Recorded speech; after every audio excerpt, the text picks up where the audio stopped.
ยกมือ10 นิ้วกราบนบนอบน้อมอย่างพระติรัตนเกี่ยวเจ้าตั้ง3 ประการอันมีพระพุทธพระธรรมพระสงฆ์อันเป็นสรณะที่เปิ่งที่เคารพนับถืออันสูงสุดในชีวิตกราบคารวะแตบไตไวสา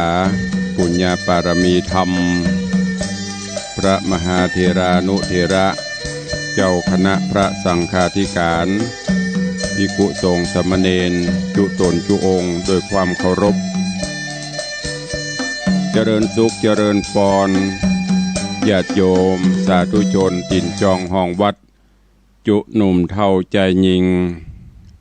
ขอน้อมต้อนรับทุกท่านเข้าสู่รายการมรดกธรรมกำเมืองทางสถานีวิทยุพระพุทธศาสนาแห่งชาติและสังคมคลื่นเพื่อการศึกษาพระพุทธศาสนาและวัฒนธรรมส่งสัญญาณกระจายเสียงจากสถานีวิทยุวัดฝ่ายหินตำบลสุเทพอำเภอเมืองเชียงใหม่จังหวัดเชียงใหม่ในระบบคลื่นความถี่ FM 104.50 เมกะเฮิรตซ์และสถานีวิทยุพระพุทธศาสนาวัดหนองกายตำบลสันปะยางอำเภอแม่แตงจังหวัดเชียงใหม่ส่งสัญญาณกระจายเสียงในระบบคลื่นความถี่ FM 99.75 102.0 และ 89.25 เมกะเฮิรตซ์สถานีวิทยุบริการสาธารณะวิทยุ CM77 วิทยุอินเทอร์เน็ตล้านนากระจายเสียงในระบบคลื่นความถี่ FM 97.5 เมกะเฮิรตซ์สถานีวิทยุพระพุทธศาสนาจังหวัดเชียงรายกระจายเสียงในระบบคลื่นความถี่ FM 99.50 เมกะเฮิรตซ์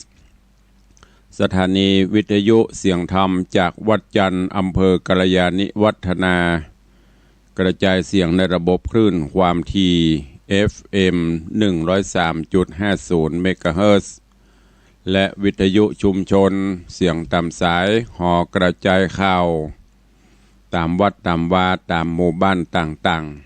ๆที่ได้เผยแพร่สัญญาณให้ญาติโยมได้รับฟังกันอยู่ในเวลานี้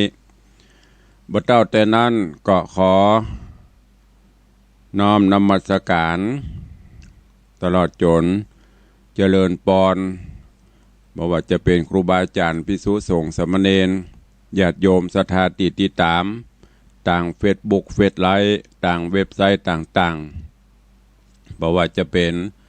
เฟซบุ๊กของคลื่นเพื่อการศึกษาพระพุทธศาสนาและวัฒนธรรมวัดฝ่ายหินก็ดีเฟซบุ๊กของวัดวังสิงห์คำก็ดีเฟซบุ๊กของตุเจ้าบ้านนอกทิตะสิโปก็ดีแล้วก็หลายๆเฟซบุ๊กที่เปื้อนๆที่ FC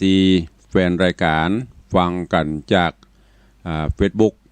แล้วก็ปากันกดแชร์กดไลค์โดยเฉพาะก็แชร์ออกไปในกลุ่มเพื่อนๆเพื่อที่จะได้รับฟังเสียงธรรมะในยามเจ้าขอบพระคุณครูบาอาจารย์และก็ญาติธรรมญาติโยมศรัทธา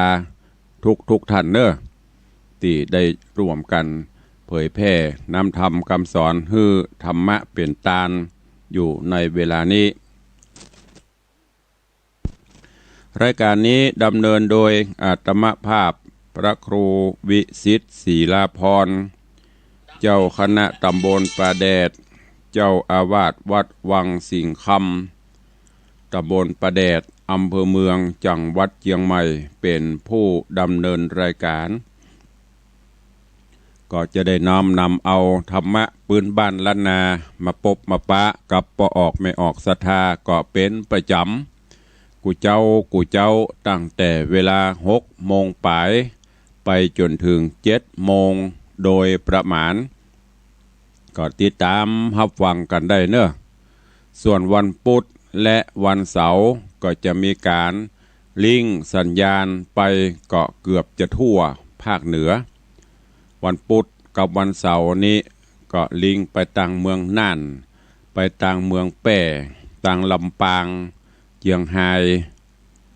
กระจายเสียงกันไปทั่วหลายคลื่นความถี่โดยเมตตาบารมีของท่านเจ้าพระครูอภิวัฒนวิกรมท่านผอ.คลื่นวิทยุสีขาวเพื่อเจ้าประชานั่นก็จะลิงสัญญาณไปหลายสถานีหน่อยแต่ปกติเฮาก็ฟังกันจากวัดไฟหินฟังจากวัดหนองกายฟังจาก CM77 ภาคค่ำยำแรงก็ปะกันที่สถานีวิทยุพระพุทธศาสนาจังหวัดเจียงไฮ้ซึ่งกระจายเสียงตี โดยม่อนจำปีวัดพระแก้วจังหวัดเจียงไฮ้อันนี้ก็เป็นประจำกู้แรงหรือว่ากู้ค่ำขอบพระคุณกับท่านผู้อำนวยการทุกๆสถานีมาณโอกาสนี้โดยก็สองเจ้าเนาะตุลุงบ่ได้ปะเจ้าวันที่12เจ้าวันที่12เฮาก็มีการถ่ายทอดสดรายการมอบถวายตาลเตียนภาษาวัตถุประทานเครื่องทยตาลและก็ถวายตาลเสานำส่งสัญญาณมอบถวายกับสถานีวิทยุวัดฝ่ายหินแล้วก็ตะวาเป็นวันพระวันศีลก็บ่ได้ปะตะวานี่ปะกันเป็นแห้งวันนี้ก็มาปะกันสดๆตามปกติก่อนที่จะได้พบได้ปะได้อู้ได้เอ่ยได้จากันก็ฟังน้ำฟังธรรมกันเหียก่อนเนาะเดี๋ยวท้ายรายการก็ก่อยมาพบมาปะมาอู้มาจากันตามปกติที่เขาได้ปฏิบัติมาวันนี้ตุรุงก็จะได้เอาธรรมเทศนาเรื่องใหม่บางท่านก็อาจจะได้ยินได้ฟังแล้วปีนี้ก็ทุกเกือบจะกุวัดอีกเด้อเปิ่นเอาธรรมเทศนาเรื่องนี้เตดไปบางท่านก็อาจจะไปวัดไปวาได้ฟังแล้วแต่ก็อาจจะบ่เข้าใจชัดก็มาฟังซ้ำเฮาจะได้ฟังได้หูเข้าใจชัดเจนยิ่งขึ้นจะได้บรรเทาความสงสัยมาลายไปก็จึงได้เอาธรรมเทศนาเรื่องหมูหินหมูหิน ไม่ใช่หมูที่ลาบถึงวันนี้ก็หาหมูหินวันนี้จะนำมาเทศเป็นผูกที่1มีตึงมดตึงมวลกัน14ผูกเนอะ14ผูก14กันก็จะได้เทศเป็นกันแรกและในระหว่างภาษาไผจะเป็นเจ้าภาพกันเทศกันทำอุทิศกันละปนาผลให้ไผก็ได้เนอะตามจิตเจตนาศรัทธาอย่างที่ตุลุงได้บอกไปก็ปูจาน้ำธรรมคำสอน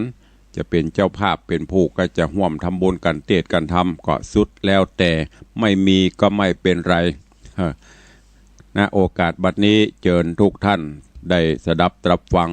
พระธรรมเทศนาปืนเมืองเหนือเรื่องหมูหินในผูกที่1ตอนที่1ณโอกาสบัดนี้ นะโม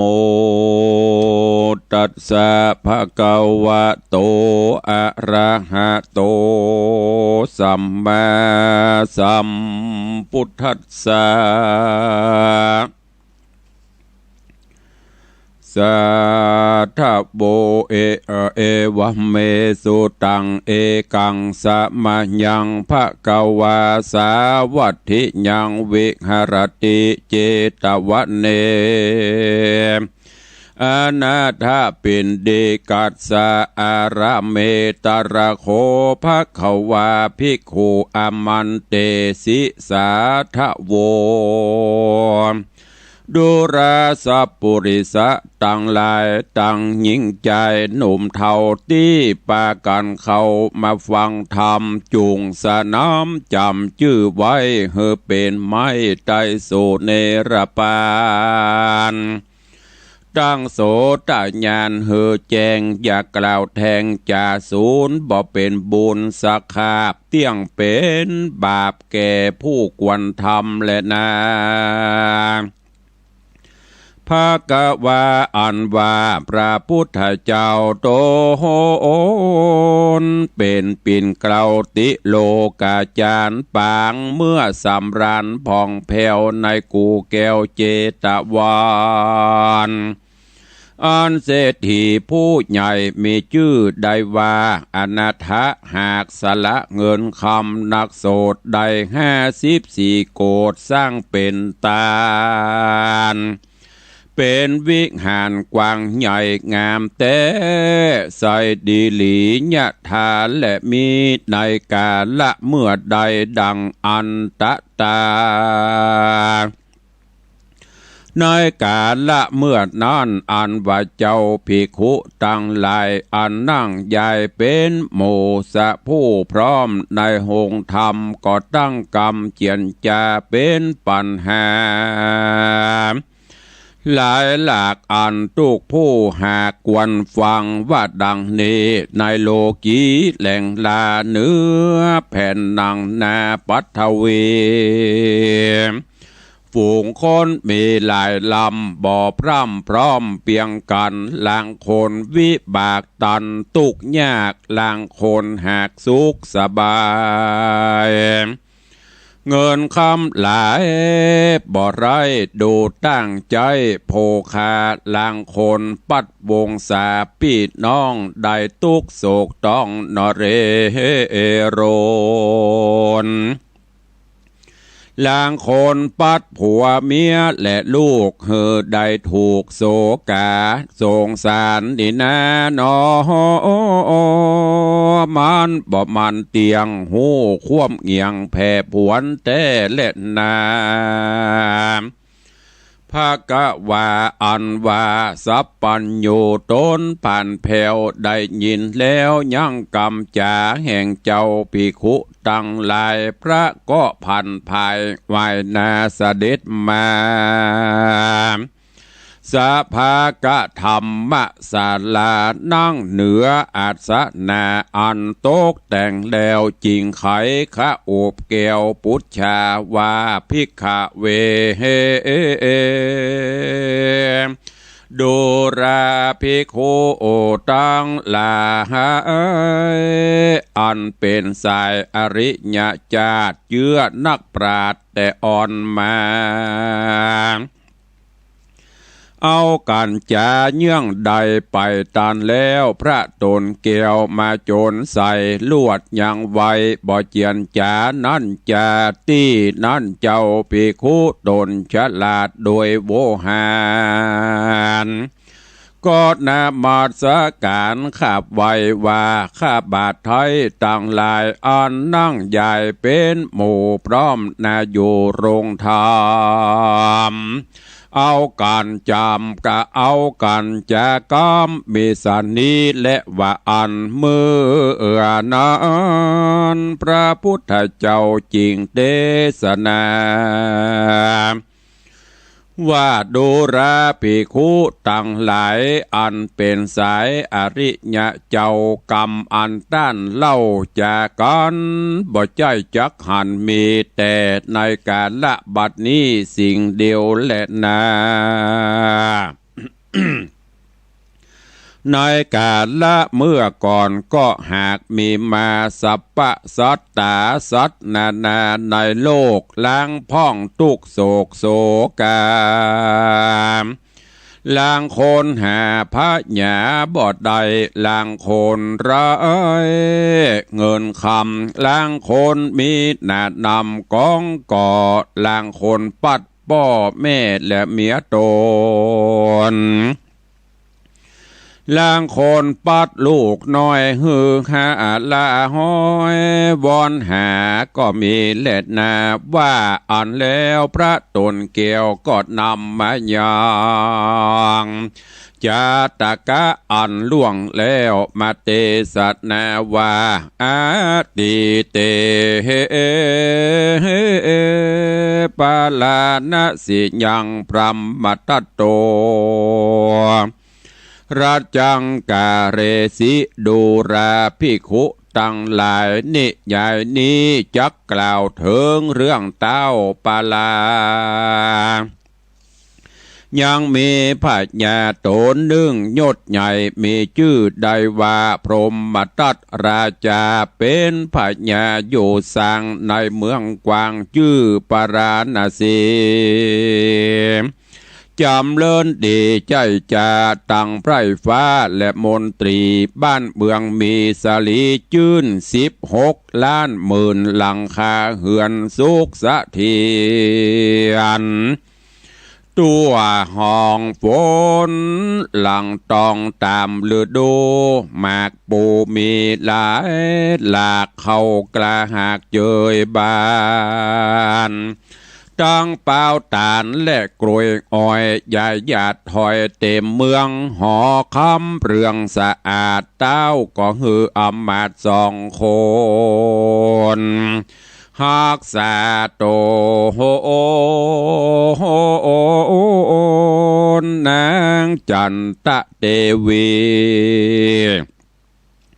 เมียเก่านั่งอยู่เฝ้าห่อใจชื่อสุปิญะและสุจิตตาและสุจิตตาใจอ้วนอ่อนบ่หอนกล่าวกำพรางปานดังนางกาบไว้เมียน้อยนั้นเล่าก็ฮืออำมาตย์เฝ้าลุมราผู้หนึ่งชื่อสุทธอำมาตย์เป็นเชื้อชาติแม่กาบไว้มีใจดำกำเศร้ากินแต่เล่ากับลาบซาตั้งวันผู้หนึ่งชื่อสุนันตะอำมาตย์ก็เป็นเชื้อชาติเดียวกันมีเขี้ยวหันเขินปากมันหากคำคงตันก็เอากันอยู่เฝ้ายังนางนอดเนากาไว้ก็มีหันแหละนะ โสลาจะอ่านว่าปัญญาปราณสีนอนใสเปียที่น้อยใหญ่บราวีฝุ่งเคราะห์บ่มีมาตองนายแห่งห้องตัวตนฝูงคนหันเหฝูงคนหันเหเฝ้าตุกค่ำเจ้าคืนวันนักลางอันว่าเมืองใหญ่กว้างคนอยู่สังเกหาโคงอาณาจิมไกลเบียงกว้างใหญ่คนกืนตั้งวันคืนเตียวละลาดแปงตูบกาดยาวรีของกินมีพร่ำพร้อมกองกอดล้อมจอมต่างของส้มหวานมีทุกสิ่งเสื้อผ้ายิ่งเรืองรายเลือกตามใจมักใดสัพพะเครื่องใจนานามีเหลือตาหลายขนาดคนบ่ขาดเป็นสายหอเฮือนใหญ่เต็มควายป้อแม่ไก่ตึงการบ้านเมืองหันโจมเจินสนุกตื่นเจอเอ่ยบ้านเสียงผังหลังและงัวต่างดูบ่ห่างสักวันมาต่างหันหลายหลากโลดเกวียนหากเดินเตียวคนซับเสียวสอดภายบ่าวสาวไม้เจิงแปงเมื่อยามแรงแอวเลนบ่หอนเว้นสักวันเสียงโคนนั้นบ่ขาดมีสุขมากนาจีนและป่ากาดหูกล้วยอ้อยลูกเครือยาวเข้าสานข่าวเลือดแหล่ลูกไม้แผ่นำนาหายามใดย่อมใดบ่หอนไรขี่สั่งและนาโสละจาอันว่าพญาโตนั้นนา หาบุตตาบุตตีบอดใดเต้าก็กึดขุนไม่โศกาว่ากูนี้นาก็จะลาแก่เท่ามีตาเต้าฟังมัวมีผมหัวก็งอกมีเขี้ยวก็ออกดอกคอนไหวบ่มีลูกใส่ใจไว้แต้นสมบัติแก่นหายสูญแต่และนา ในกาละนั้นอันว่าพญาโตนยศใหญ่ก็เรียกเอานางนาถไทยจันตะเทวีกับตังสลีกาไว้นอนเอา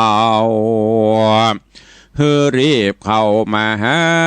เต้าก็เจียนจ๋าว่าดูรานางตั้งสองเฮ้ยน้องฮักปี้ตั้งแต่นี้ตั้งแต่เฮาอยู่ที่นี่เมินมานานเสียงจิรการมากใสอายุกูปี้ได้40 ปีหาบุตตาบุตตีบอดใดเพื่อเฮอไว้สืบแต่นเมืองกำเครื่องใจกู กำเครื่องใจกูปี้มีมากจริงเรียกสองหน่อยนาดมาหาจุ่งเฮอสองปิมปานอไทยแต่งขันดอกไม้เตียนคำแล้วโหสมตานเอาตั้งศีล58โกดแขวดเสียงตังมวนแล้วจวนกันหวานไวซึ่งเตปะไทยนออินตาขอเอาบุตตาบุตตีหือได้เพื่อเฮอไว้สืบปาลาแม่นนางใดพาธานาและใดย่างลูกไทยใจลามกูจักวังยังเมืองและผาศาสตร์เฮอนั่งอาจสะวยเมืองจะแลนาดนางตังสองก็มากระตำตามกรรมของเต้าไทยเอาการน้อมใบซึ่งเต้าอินตาตั้งพญาพรหมอยู่ฟ้าทวนแนหมู่เทวดาว่าข้าขอบูตาลูกใจผู้องค์อาจเปื่อสะเวยราชแตนเมืองแดดเตอะว่าอันเมื่อนั้นพญาอินตาโดนผ่านแผ่วหูแล้วยังกำผาธนาจริงเข้าไปหาเทวบุตรโตนวิเศษอันจักดาเสียงเขตอายุปลายบนว่าโดราเทวบุตรโตโหนผาเสดเจ้าจุงลงไปเกิดในต้องนางจันตะเทวี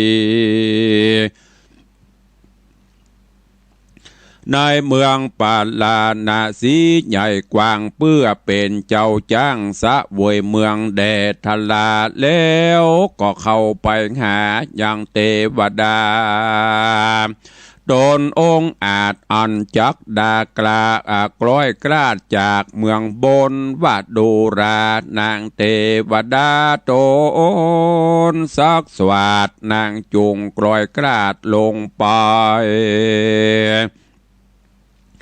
เอาปฏิสนธิในห้องเกิดในต้องนางกาไวเมียสายใจฮักยิ่งแห่งเต่ามิ่งราชาในปาลานาสีใหญ่กว้างเป็นลูกเจ้าจ้างสะเวยเมืองแดดเตอะกันขุนอินตาสั่งแล้วก็เสด็จไปสู่ภาศาสแก้วแห่งตนก็มีหันและนาตาโตโหปัฏฐานะแลกแต่นั่นไปนะ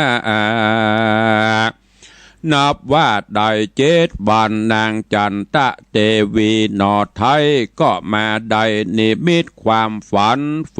ว่าหันมณีแสงดวงวิเศษลุกจากเขตห้องเมืองโบนโดกใส่อกตนนางนอไทยนางก็กำเอาได้ยังมณีแสงบ่มีแห่งแตกบางแล้วเมียพระเจ้าจ้างก็สะดุ้งตื่นมื่นตาก่อนว่ารุ่งแจ้งมาแล้วนางเกี้ยวก็ไปไหว้สายังพญาตนเป็นเจ้า ใครบอกเล่ากำฝันกันพญาได้ยินแล้วยังกำนางแก้วเทวีก็จะกำดีตอบทอยว่านางนาดหน่อยยอดสิเนหาจากได้บุตรตาโตนบุญมากตามนางหากผาธนาบ่ยาจะเลนาว่าอันแล้วนางแก้วก็คืนเมื่อสู่ยังที่อยู่แห่งตนก็มีหันและนาส่วนนางกาไว้แม่น้อยน่าชื่นจอยชมงามก็ได้ความฝันอันหลากฝันว่าก้อนเงินตกจากฟ้าลงมายอดใส่กาญาหน้าไทยนางกำไดลวดยินดีเอาผ้าขาวมาห่อเกิดรัศมีพองามใสนางก็ตกใจสะดุ้งตื่นกันจื้นแล้วควายมาก็เข้าไปหายังพญาโตนเป็นเจ้าใครบอกเรากำฝันว่ากันพญาได้ยินแล้วยังกำนางเกี้ยวกะบอยจริงจากำไปบอกจ้าว่านางนอดลาจากได้ลูกคนยิงตามกำขานิ่งไฟอ่างเป็นเจ้าจ้างสะเวยเมืองละนาว่าอ่านแล้วนางแก้วกาบไว้ก็คืนสู่หอใจภาษาทอันเป็นที่อยู่แห่งตนก็มีหันและนาโสเตวะบุตโตอันว่าเตวะบุตตนวิเศษกันเสียงเขตเมืองบนก็เอาตนลงมาเกิดนาย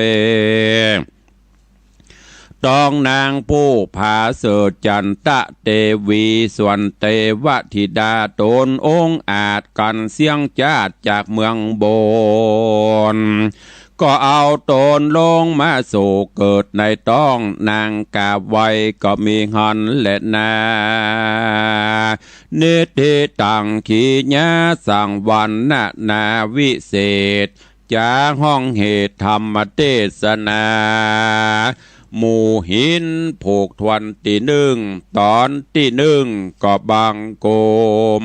สมเด็จสะเด็จ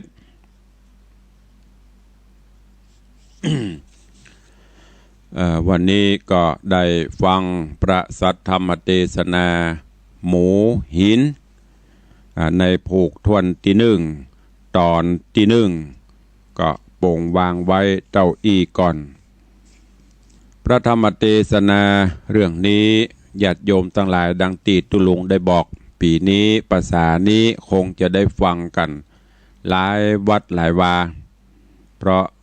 เปิ่นลิขิตแต่งแต้มออกมาใหม่ตุเจ้าพระเนนก็ได้นำไปเทศนาฮือญาติโยมได้รับฟังกันตุลุงก็มาเทศออกทางอากาศจำแหมเพื่อให้ญาติโยมได้เข้าใจได้ฟังได้รู้เรื่องราวแล้วก็จะได้นำไปประพฤติปฏิบัติธรรมเทศนาเรื่องนี้ได้กล่าวถึงในครั้งพุทธกาลปางเมื่อองค์พระภูมิพระภาคเจ้ายังทรงพระชนชีพอยู่ทุกวันกุวัน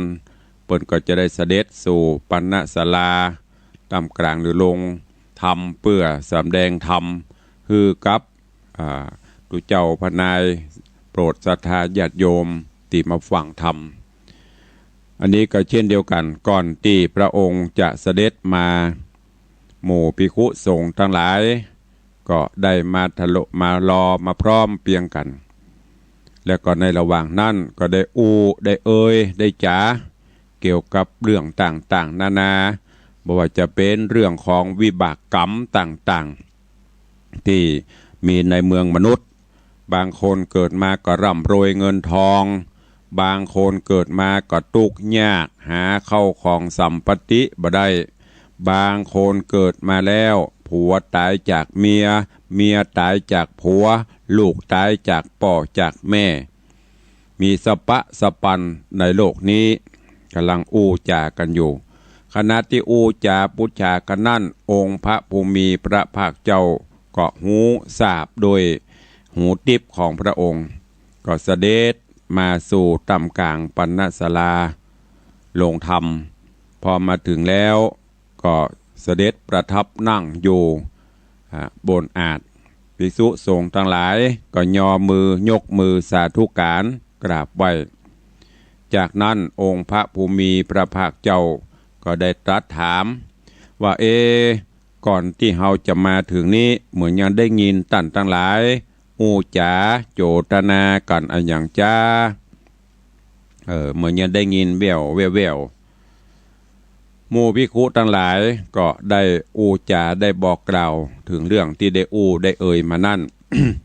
องค์พระภูมิพระภาคเจ้าก็เลยบอกว่าท่านทั้งหลายเรื่องเหล่านี้มันมีขึ้นกับโลกไม่ใช่มีปัจจุบันนี้เท่าอันย้อนหลังไปในอดีตชาติก็มีปางเมื่อเฮายังปั่มเปงบรมโพธิสมภารปั่มเปงบารมีธรรมอยู่จากนั้นก็ตุ่มหิบปากภิกขุสงฆ์ผู้อาวุโสในที่นั้นก็ได้ยกมือขึ้นกราบไหว้ทูลขออาราธนาฮือองค์พระภูมิพระภาคเจ้าได้ยกเอาเรื่องเก่าเรื่องหลังเหล่านั้นมาเทศนาฮือได้รับฟังเพื่อที่จะได้หูได้ทราบแล้วก็จะได้นำไปประพฤติปฏิบัติ องค์พระภูมิพระภาคเจ้าก็ได้ยกเอานิยายเก่าปางหลังมาเทศนาให้ฟังว่าในสมัยในสมัยก่อนนั่นก็มีเมืองหนึ่งมีพญาเจ้าเมืองชื่อว่าพรหมทัตราชาเป็นพญาเจ้าเมืองปกครองบ้านปกครองเมืองชื่อว่าเมืองปราณสีปกครองไพร่ฟ้าทั้งหลายคืออยู่ดีมีสุขไม่ได้มีความทุกข์ไม่ได้มีอย่างใดๆทั้งสิ้นมาเจ้าแต่นั้นบ้านเมืองก็สงบสุขร่มเย็นสุขเสถียรวิราชไปทางใดก็ม่วนบ้านเฮือนหยาดยายเต็มแล้วก็มีอมาตย์อยู่2 คนรักษาเมียหรือว่าดูแลมเหสีคือมเหสีเก้าก็คือจันตะเทวีแล้วก็มเหสีรองก็คือกาไวเปิ้นก็คืออมาตย์ได้ดูแลพ่อกอยเฝ้าหอใจตนที่รักษาจันตะเทวีก็คืออมาตย์ชื่อว่าสุปิญะแล้วก็สุจิตตะแล้วก็ส่วนกาไวก็มีอมาตย์เฝ้าชื่อว่าสุทธะอมาตย์กับ สุนันทะอมาตย์อันนี้ก็เป็นญาติพี่น้องกันอยู่เฝ้าปฏิบัติคอยที่จะรับใจกันต่อมาพญาพรหมทัตก็บอกว่าจะเนี่ยจะใดบ้านเมืองเฮาก็เป็นบ้านเมืองที่ใหญ่กว้างเพียบพร้อมไปสปะสปันแต่ว่าเฮาบ่มีผู้ที่จะมาสืบสันตติวงศ์บ่มาสืบบ่ได้มีไผมาสืบเชื้อง่ายๆก็คือบ่มีลูกให้เด้อเนี่ยจะได้ดีพญาพรหมทัตก็เลยฮ้องเมียถึง2 คนก็คือจันตะเทวีเมียเก้าแล้วก็กาไวเมียรองคือมาพบมาปะมาปรึกษากันว่าตอนนี้ไป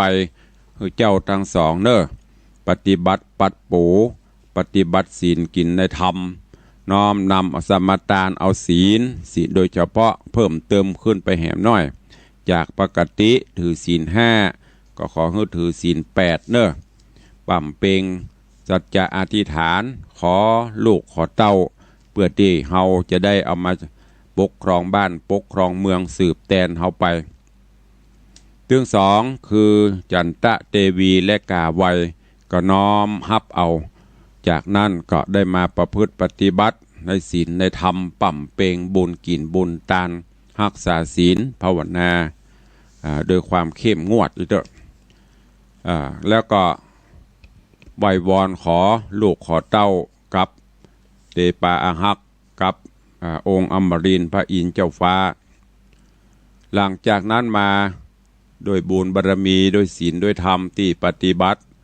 พระองค์อมรินทร์พระอินทร์เจ้าฟ้าก็ได้ส่องหูเล็งหันหูยังกำมุ่งมาตรปรารถนาของพญาเจ้าเมืองของศรีภริยาหรือว่าของมเหสีว่าใครได้ลูกใครได้เต้าก็พระอินทร์เจ้าฟ้าก็เสด็จไปบนสวงสวรรค์ชั้นฟ้าไปหาเทพบุตรตนหนึ่งซึ่งเทพบุตรเทวดาอยู่สวงสวรรค์ก็มีโอกาสที่จะเสี่ยงบุญจากสวงสวรรค์ชั้นฟ้าเหมือนกันพระอินทร์ก็ไปหาเทพบุตรตนหนึ่งที่จะเสี่ยงอายุเขตอายุไขตั้งบนจะต้องลงมาจุติในเมืองมนุษย์ก็เลยทูลเชิญเทพบุตรลงมาเกิดในท้องของจันตะเทวีที่เมืองปราณสีแล้วก็ไปหาเทวดาแห่งตนหนึ่งก็จะเสี่ยงอายุเช่นเดียวกันฮือเทวดาลงมาเกิดในท้องของกาไวอันเป็นเมียของพญาพรหมทัตถึง2บำเมินบรรดาลก็ถึง2กับฝันหันล่ะโดยเฉพาะต่างจันตะเทวีกับฝันว่าได้แก้วมณีโอ้แสงสว่างสวัยลุ่งโลดโจดช่วงชัชวานตกมาใส่อกของนางก็กำเอาอย่างแก้วมณีเปื่อบะฮืดแตกบะฮือบ้างแล้วก็สะดุ้งตื่นขึ้นมาก็นำคำฝันนี้ไปบอกไปเล่าไปขานฮือกับพญาพรหมทัตบอกพญาก็บอกว่าโอ้น้องเหยดีอกดีใจเนอะเฮาจะได้ลูกได้เต้าละลูกเต้าจะเป็นพ่อใจจะได้มาเกิดละนางก็หูข่าวอีกก็ดีใจกับปีกไปสู่ห้องสู่หอส่วนนางกาไวก็เช่นเดียวกันนางกาไวเมียน้อยก็เช่นเดียวกันก็ได้รับความฝันได้คำฝันนางก็ฝันว่าโอ้ได้ก้อนเงินตกลงมาจากฟ้าโยดตกใส่ นางก็กำเอาไว้แล้วก็เอาผ้าขาวมาห่อโอ้พอผ้าห่อละเกิดรัศมีเปล่งประกายงามนางก็ตกใจสะดุ้งตื่นแล้วก็เอาคำฝันนั่นไปบอกให้พ่อพญาได้ฟังก็หูหันว่านางจะได้ลูกเนอะลูกของนางที่จะเป็นแม่หญิงตามคำไฟอ้างที่นางปรารถนาเอาเรื่องราวจักเป็นจะได้ก้อยติดตามฟังกันในตอนต่อไปเนอะตอนนี้ถึง2ปรารถนาเขาได้ลูก เทพบุตรเทวดาก็ลงมาจุติในต้องจะเกิดมาแล้วจะได้ชื่ออันใดเรื่องราวจะเป็นจะได้ก้อยติดตามฟังไปในเรื่องหมูหินในตอนต่อไปปิดวันนี้ก็โป่งวางไว้แต่เพียงเต้าอีก็เนาะก็เข้าสู่โหมดท้ายรายการตามปกติที่เราได้จัดกันมาวันนี้ก่อนที่จะได้เปิดหน้าไมค์อู้จ๋าในนามของสถานีวิทยุพระพุทธศาสนาวัดฝ่ายหินก็ขออนุโมทนาบุญกับญาติธรรมญาติโยมสาธุชนทุกท่านทุกคลื่นโอ้วันนั้นจื่นอกจื่นใจเนอะได้หันญาติธรรมหันปอออกไม่ออกศรัทธาหลายบ้านหลายจองตึงเจียงไฮตึงหลับปูนตึงเจียงใหม่หลายที่หลายแห่งและหลังทางไทยโดยเฉพาะญาติธรรมที่ฟังสถานีวิทยุวัดฝ่ายหินก็ดีวัดหนองกายก็ดีตลอดจนคลื่นวิทยุสีขาว หรือฟังจาก CM77 ฟังจากคลื่นต่างๆที่ดันเจ้าพระครูอภิวัฒนวิกรมได้ลิงสัญญาณไปปากันมากันบรรนันติวัดฝ่ายหินเขาเพื่อขับเผือกหันและก็ชื่นอกชื่นใจนี่แหละคือพลังความสามัคคีของพุทธศาสนิกชนเฮาถ้าทุกที่ทุกแห่งมีจะนี้พระพุทธศาสนาเฮาก็คงจะยืนหยัดอยู่คงไปพี่น้องญาติโยมมาร่วมกันหลายก็ขออนุโมทนาบุญเนอะที่ได้สละเวลาจากเวียงปะเป้าก็มีจากปุ่นบนดอยบนอำเภอกัลยาณิวัฒนาก็ดีจากแม่แจ่มอมก๋อยจากดังจอมตองจากหอดจากสันปัดตองหางดงมาตึงดอยสะเก็ดสะกับแปงเกือบจะทุกอำเภอหรือทุกอำเภอก็ว่าได้อำเภอนักนั้นนักหน่อยนี่หน่อยก็มาจุ่มนุมกันวันนั้นเขาได้มอบถวายจตุปัจจัยต่างๆคือกับต่างสถานีก็บอกว่าได้ตะใดเนอะอันนี้ต้องถามไปตังผู้ดำเนินรายการปุ่นเปิ้นฮักมันก็ต้องมีการใจจ่ายอย่างต่างๆจะเหลือบำรุงสถานีจะได้ต่างตันเจ้าพระครูอภิวัฒนวิกรมก็คงจะสรุปแล้วก็แจ้งให้ญาติธรรมญาติโยมได้รับทราบกันในส่วนของตุลุงวันนั้นก็ได้ตามบุญบารมีเนาะวันนั้นต้นในรายการมรดกธรรมกับเมืองก็ได้รวบรวมไปร่วมทานทั้งหมดเป็นเงินอยู่ 18,100 บาทก็มีของตุลุงเป็นการให้10,000 บาทแล้วก็มีคุณโยมบุญมีโยมวรภานรตะอันนี้ขออนุญาตประกาศสายบุญที่ผ่านมาตังตุลุงเนอะของไผ่ตกหล่นโทรเข้ามาตัวและไผ่ยังไม่ได้โอนเข้ามาเตื้อก็โอนเข้ามากำตุลุงเอาตามรายชื่อนี่แหละแล้วก็เอาสตางค์ปักไปตานฮื้อเรียบร้อยละไผ่ยังไม่ได้โอนเข้ามาแทนก็มาแทนตัวก็มีโยมบุญมีโยมวรภานรตะ200 บาทแม่ครูเหรียญทองจันที500 บาทโยมอินทร์โยครูประนอมอุ่นเรือน300 บาทพี่อาธนวัฒน์โยมปีทัศน์พิชาสุสิงคำ1,000 บาทแม่ประณีพยาไคหพล500 บาทโยมธีรวุฒิมากเมืองหรือน้องเบี้ยว200 บาทปหลวงเชิดศักดิ์คุณยศยิ่งสันนเมง1,000 บาทแม่เดือนฉายอินตะเกียว100 บาทแม่เรือนมูลปิยจันทร์100 บาทแม่อุ้ยปลาข่าวสวยแม่ห้อยเงินใต้300 บาทแม่จำนงเขื่อนคุ้ม200 บาทแม่อุ้ยมอนจันคำแสงบุญ300 บาทแม่บัวแก้วมาตาสีมะลาม200 บาทแม่อังคณาขันตีหนองแสะ200 บาทแม่อุ้ยตาภูคามแม่โจ้500 บาทโยมตาโยมชื่นแสงตะ100 บาทโยมนัทพจน์จากนรินทร์สลปี300 บาทแม่พวงแก้วเนตรปัญญาดอนแก้วแม่ริม200 บาทแม่สุทินลวนบ้านโป่งเฮือโบราณ700 บาทนางสาวจิราพรลวนบ้านโป่งเฮือโบราณ300 บาทแม่อ่อนศรีจินะจันตา40 บาทพ่อดวงคำแม่จันตาคำพุทธวังสิงคำ100 บาทยมปี้บัวคำสุวรรณวังสิงคำ100 บาทแม่กรองคำใจกุนาวังสิงคำ50 บาทพ่ออนันต์แม่บงเดือนทองซักวังสิงคำ100 บาทพ่อประเสริฐแม่ละดีหินแปลงวังสิงคำ100 บาทนายเจษดานางวรรณากรมหนุ่ม100 บาทแม่เปงปิงพยอมวังสิงคำ100 บาทในส่วนญาติโยมศรัทธาได้ให้ได้หอมมานั่นได้อยู่8,000 กว่าบาทรวมถึงมวลสายรายการมรดกธรรมกับเมืองร่วมทำบุญทั้งหมด 18,000 กับ100 บาทเนอะก็ขออนุโมทนาบุญขอบคุณกับทุกท่านตัวเองแล้วก็วันนั้นก็มีญาติธรรมหลั่งไหลกันเอาซองยื่นเนาะก็ต้องขอสุมาอภัยแห่งกรรมเช่นเดียวกันที่บ่ได้ได้จากกันดีเพราะเวลามันก็น้อยแล้วก็เป็นงานส่วนรวม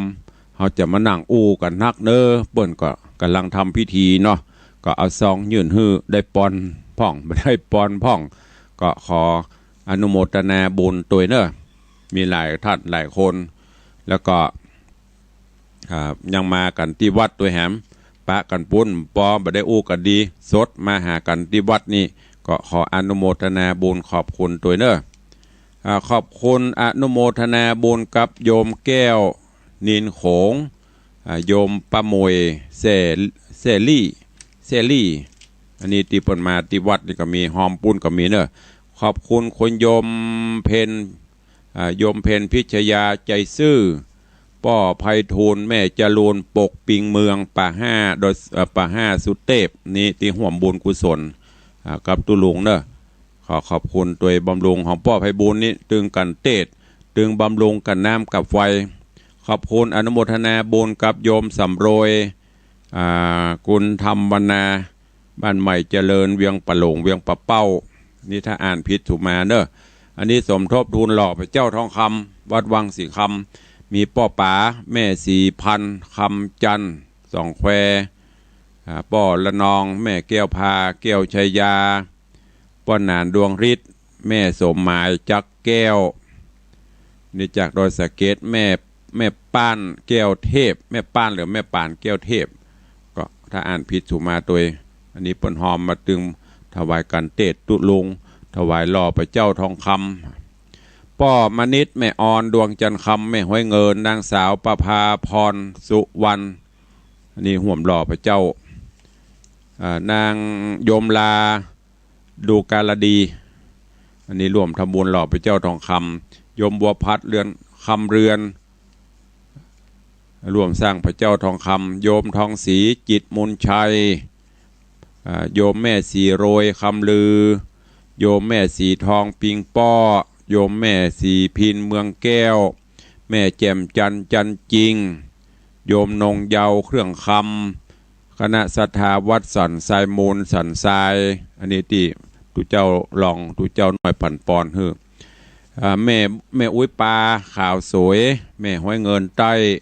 โยมนพนัทสอนง่ายหนองหานสันทรายนอกจากนั้นก็มีโยมขันแก้วดวงศิริขอบคุณกับแม่เสาสุดาจันบ้านป่างิ้วเวียงปะเป้าแม่ผ่องพันล่านวลขอบคุณกับโยมอนันต์ครอบครัวโยมอนันต์โยมเฉลียวโยมนิติพงศ์ปินปัญญาฟูขอบคุณคณะศรัทธาวัดเสาหินหัวแค่ตำบลสีบัวบานเนอะละปูนอนุโมทนากับป้อบุญทัดแม่บุญด่วนทูลคำปากกองสารปีนางสาวน้อยยียากูขอบคุณอนุโมทนากับป้อสีทนแม่อัมพรมหานามแม่วรรณาประภาพันธ์นายชัยวัฒน์อภิโกโมลกรขออนุโมทนาบุญขอบคุณเนอะกับป้อเจตแม่บัวแก้วศรีสวัสดิ์แม่จันเพนแม่ครูกัญญาแม่พิทนันแม่มุกดาขอบคุณกับแม่จำลองปาลีแม่อุสาปาลีขอบคุณแม่สุธรรมามหาไม้แม่สุภัตราปาลีคุณแม่กองคำทองคำเบียงปะเป้าแม่จันโสมคำสังสีโยมแม่สีดามพลงามขอบคุณกับแม่น้อยลำกองบ้านแม่ดอกแดงแม่จันเปงคำมาเมืองขอบคุณอนุโมทนาบุญกับโยมแม่แสงจันชัยทิพย์น้องจอมสันทรายอันนี้ร่วมทำบุญอายุวัฒนมงคลวันเกิดอนุโมทนาบุญกับแม่บุญปั่นทิพยะศพเตี้ยโยมปุตนางดีโยมแสวงโยมดีบงตาอย่างคนเดินอ่านไปได้โยมแสวงโยมดีบงตาเขียวเฮียนิ้วเจสมบูรณ์ขอบคุณกับโยมทับทิมอินตาแม่เปงใจคำแม่แก้วลูนบุญกองรัฐแล้วก็มีป้อตันแม่บุตรวงมูลขออนุโมทนาขอบคุณแม่คำแปงปทุมทาแม่ออนกิติลังกาโยมสมบูรณ์ปวนนันทาหรือปวนนันพาอ่านผิดสุมาเนอะมันตัวมันนิ้วอ่านยากแม่จันทิพย์จิตตสุภาบ้านต้นเพิงสำรันลาดแม่เพนสีดาบเพชรแม่สมนาสุกันทาแล้วก็มีแม่พวงรัตน์ชัยแก่นโยมอำนวยโยมสีทองนัดสาสารอันนี้โยมอำนวยนี่เปิ้นเอาโคมไฟมาถวายตัวขออนุโมทนาขอบคุณตัวเนอร์ จื่อภัยตกหล่นไปจะได้ขอสู่มาอภัยอันนี้คือที่มาร่วมบุญถึงที่ห่วมวัดไฟหินถึงตัวมาที่วัดก็ได้นำมาประชาสัมพันธ์อนุโมทนาขอบคุณเนอะแล้วก็ในเดือนหน้านี้เป็นวันรวมญาติธรรมของเฮาแห่งวันหนึ่งในรายการมรดกธรรมกับเมืองแฟนครับตุลุง FC แฟนรายการตุลุงเนอะวันที่21สิงหาเป็นวันรวมญาติธรรมงานทำบุญอายุวัฒนมงคลครบรอบวันเกิดแฮปปี้เบิร์ธเดย์แฮปปี้เบิร์ธเดย์ตุลุงเราได้ทำบุญกันมาหลายปีละตั้งแต่อายุตุลุง48ประเดี๋ยวนี้57จะได้10ปีแล้วเนอะโดยยึดเอาวันที่21เป็นวันรวมญาติธรรมคลื่นวิทยุในรายการมรดกธรรมกับเมืองอยู่ที่ไหนจอกใดแจ่งใดบ้านใดเมืองใดก็จะได้มาพบมาปะมากินข้าวน้ำมาจำข้าวตอนห่วมกันในวันนั้นม่วนบ่ม่วนขั้นที่เคยมาก็คงจะฮู้อันนั้นก็ปีไหนเฮามาปะกันครั้งหนึ่งเนอะปีนี้ก็เช่นเดียวกันโควิดจางหายไปพ่องแต่เฮาก็บ่ประมาทเนอะจะไปละไปลืมใส่หน้ากากพกเจียวล้างมือมาตัวเองภายหูซึกเป็นเมื่อยเป็นไข้เจ็บหัวเมาเก้าเป็นวัดเป็นอานเกาะไม่ต้องมาเพราะว่าเปิ้นจะมีเจ้าหน้าที่จะต้องป้องกันอยู่มีเจ้าว่าปล่อยกันโลละละกับใจก็จะไปลืมเนอะท่านผู้ใดจะร่วมสมทบกองทุนนิธิวิสิตศรีลาภรณ์ดังที่เขาได้ปฏิบัติมาทุกปีหรือจะร่วมเป็นเจ้าภาพสังฆทานถวายพระร่วมเป็นเจ้าภาพต้นเงินต้นทองต้นเพชรก็เจริญปอนอนุโมทนาในตอนนี้ก็มีผู้มีกุศลและจิตเจตนาศรัทธาขอขอบคุณอนุโมทนาบุญกับปีอายธนวัฒน์ยมปีทัตพิชาสุสิงค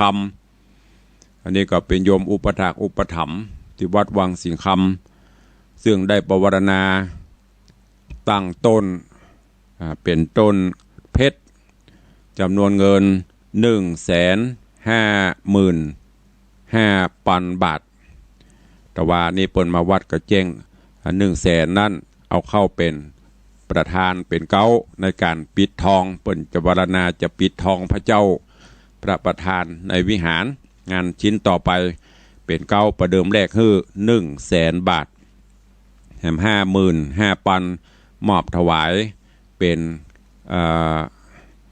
มุทิตาสักการะงานวันเกิดของตุลุงก็รวมเป็นเงิน155,000 บาทขอบคุณอนุโมทนาบุญกับโยมพิมพ์บุญใหญ่อันนี้ก็มหาอุบาสิกาลูกศิษย์ผู้อุปถากประวรณาถวายปัจจัย50,000 บาทเพื่อสมทบกองทุนนิธิขอบคุณกับโยมแม่ปราณีพยัคฆ์ไคหพลสิงห์ใต้เสือใต้ ตุลุงวาเลนสิงห์เหนือเสือใต้เสือใต้แม่ปราณีปวารณาไว้เมื่อละวันเกิดตุลุงอีแม่จะมอบถวายมุทิตาปัจจัย20,000 บาทข้างสิงห์เหนือเนอะสิงห์เหนือนี่ตั้งแม่จันดี แม่จันดีวิสุทธินันท์เจดียังว่าได้เดือดเป็นคือการเปิ้นเนอะสิงห์เหนือเสือใต้พอเลี้ยงต่างกลางมาละ150,000ตั้งใต้ได้20,000ตั้งเหนือจะได้กี่แสนพวก ใครจะร่วมเป็นเจ้าภาพเนอะกันถวายปัจจัยสังฆทานถวายพระก็ชุดละ 2,500 บาทอันนี้ปัจจัยถวายพระหรือจะร่วมสังฆทานโฮงทานใดๆก็สุดแล้วแต่เนอะจะไปบอกโอ้นักหนาป้านโควิดเลยตุลุงตั้งใบจะยะกูปีแต่ก็แล้วแต่บุญญาบารมีไผจะห่วมตะได้ก็ได้จำเพาะปัจจัยนี้ก็เป็นกองทุนพัฒนาวัดที่ได้ใจได้จ่ายได้พัฒนามาถึงวันก็โดยส่วนที่ญาติโยมให้หอมกันมาก็ขอแจ้งและเชิญชวนแล้วเฮาจะได้ลวดรอพระเจ้าทองคำในวันที่22วันที่22วันเสาร์ที่22สิงหาคมพระเจ้าจะได้เกิดเป็นตนเป็นองค์เนอะเอิญเชิญชวนบอกกล่าวเล่าขานให้ญาติโยมศรัทธาท่านใดจะร่วมโมทนาบุญอันใดก็สุดแล้วแต่เนอะไม่ได้จำเพาะเจาะจงไม่ได้กำหนดกฎเกณฑ์ยั้งตามจิตเจตนาแต่นำมาบอกเล่าว่าอันนั้นจะอันถ้าได้ตามนั้นก็ดี